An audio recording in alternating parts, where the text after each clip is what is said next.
السلام علیکم ورحمۃ اللہ وبرکاتہ۔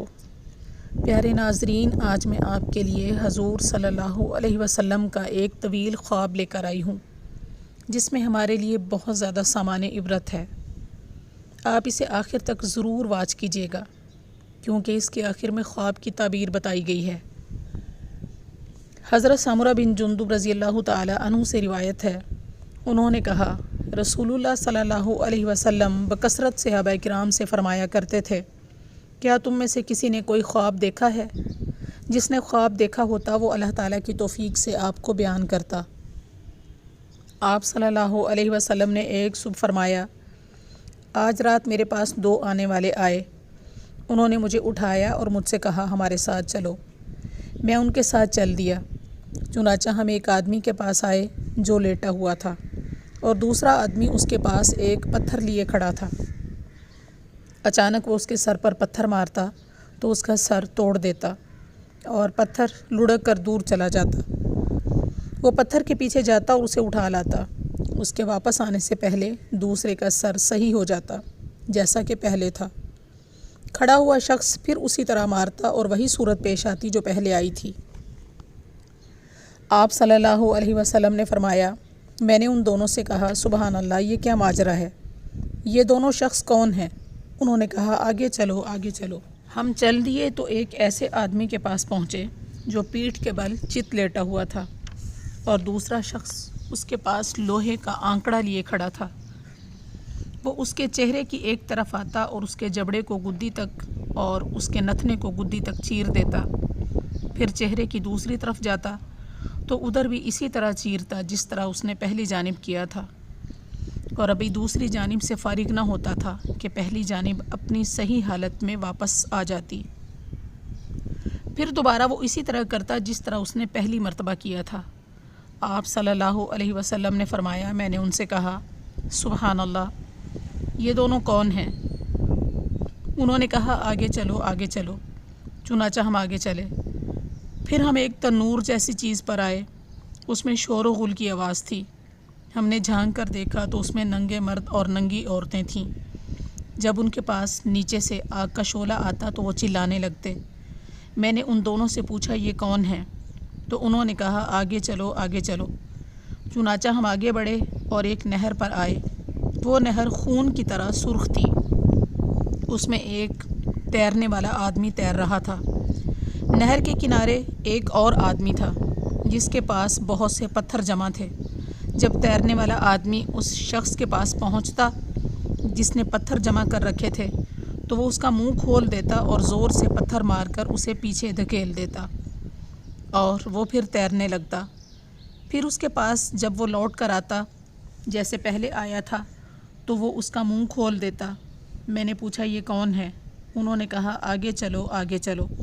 چنانچہ ہم آگے بڑھے تو ایک انتہائی بدصورت آدمی کے پاس پہنچے۔ جتنے بدصورت تم نے دیکھے ہوں گے وہ ان سب سے زیادہ بدصورت تھا۔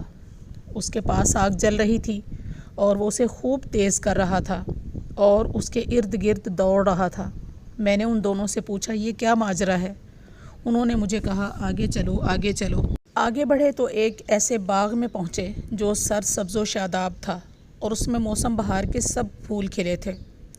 اس باغ کے درمیان ایک لمبے قد والا آدمی تھا، اتنا لمبا کہ میرے لیے اس کا سر دیکھنا مشکل ہو گیا، گویا وہ آسمان سے باتیں کر رہا تھا۔ اس کے ارد گرد بہت سے بچے تھے، میں نے اتنے بچے کبھی نہیں دیکھے تھے۔ میں نے ان سے پوچھا، یہ کون ہیں اور بچوں کی حقیقت کیا ہے؟ انہوں نے کہا، آگے چلیے۔ ہم آگے بڑھے تو ایک عظیم الشان باغ میں پہنچے۔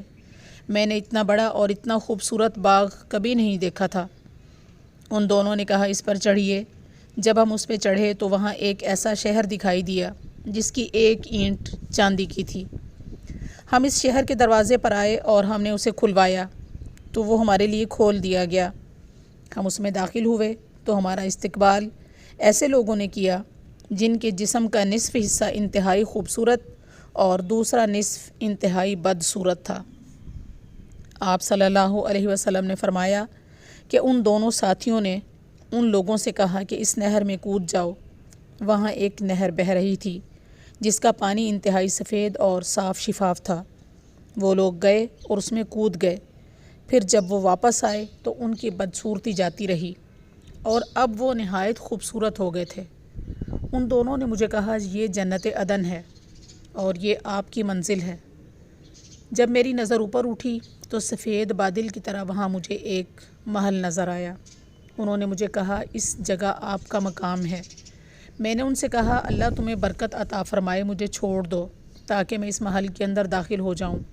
انہوں نے کہا اس وقت تو آپ نہیں جا سکتے لیکن آئندہ آپ اس میں ضرور جائیں گے۔ میں نے ان سے کہا آج رات میں نے بہت عجیب و غریب چیزیں دیکھی ہیں، بہرحال جو کچھ میں نے دیکھا ہے ان کی حقیقت کیا ہے؟ انہوں نے کہا ہم ابھی آپ سے بیان کرتے ہیں۔ جس کا سر کچلا جا رہا تھا یہ وہ شخص ہے جو قرآن سیکھتا پھر اسے چھوڑ دیتا اور فرض نماز پڑھے بغیر سو جاتا تھا، اور وہ شخص جس کے پاس آپ گئے تھے اور اس کا جبڑا گدی تک، اس کے نتنے گدی تک اور اس کی آنکھیں گدی تک چیری جا رہی تھیں، یہ وہ شخص ہے جو صبح اپنے گھر سے نکلتا اور سارا دن جھوٹ بولتا رہتا حتیٰ کہ دور دراز تک اس کا جھوٹ پہنچ جاتا، اور وہ ننگے مرد اور ننگی عورتیں جو تنور میں آپ نے دیکھے وہ زناکار مرد اور زناکار عورتیں تھیں۔ اور آپ صلی اللہ علیہ وسلم جس آدمی کے پاس آئے اور وہ خونی نہر میں تیر رہا تھا اور اس کے منہ میں پتھر مارے جا رہے تھے، وہ سود خور تھا، اور وہ بدصورت جو آگ بھڑکا رہا تھا اور اس کے ارد گرد دوڑ رہا تھا، وہ جہنم کا داروغہ مالک نامی فرشتہ ہے۔ اور باغ میں لمبے قد والے آدمی حضرت ابراہیم علیہ السلام تھے، اور ان کے ارد گرد جو بچے تھے وہ جو پیدا ہو کر فطرت اسلام پر فوت ہو گئے، یعنی بچپن ہی میں فوت ہو گئے۔ اس پر کچھ صحابہ کرام رضوان اللہ علیہم اجمعین نے پوچھا اللہ کے رسول صلی اللہ علیہ وسلم کیا مشرکین کے بچے بھی ان میں شامل ہیں؟ رسول اللہ صلی اللہ علیہ وسلم نے فرمایا ہاں، مشرکین کے بچے بھی ان میں شامل ہیں۔ اب رہے وہ لوگ جن کا نصف بدن خوبصورت اور نصف بدصورت تھا، تو یہ وہ لوگ تھے جنہوں نے اچھے اور برے دونوں قسم کے عمل کیے تھے۔ اللہ تعالیٰ نے ان سے درگزر فرمایا اور انہیں معاف کر دیا۔